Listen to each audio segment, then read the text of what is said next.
Personnes vivent dans ces logements. Les locataires estiment qu'ils sont insalubres. Le bailleur a pourtant promis une série de travaux il y a un an, insuffisants pour les habitants qui s'impatientent et alertent. Reportage de Paris à Javanchir avec Lancelot Maisonnier.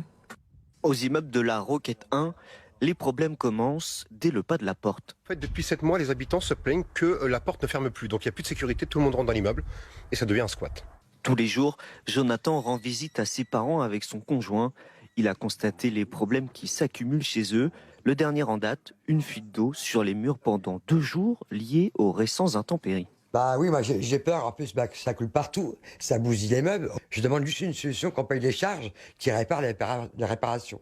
Côté salle de bain, la situation n'est pas plus reluisante. Sans arrivée d'eau opérationnelle, Véronique vide l'eau de sa machine à laver dans la baignoire. Quand la machine à laver, elle est finie, il y a une odeur que ça pue les égouts. C'est une infection. L'herbe n'est pas plus verte chez les voisins.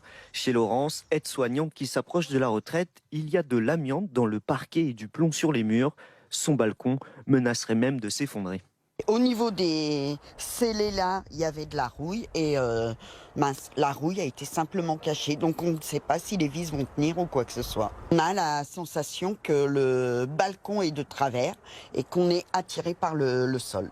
Bah aujourd'hui, je me dis, si un balcon tombe, on va se dire, si on avait su, on aurait dû bouger. Mais il sera trop tard. Et il suffit que le plafond s'effondre.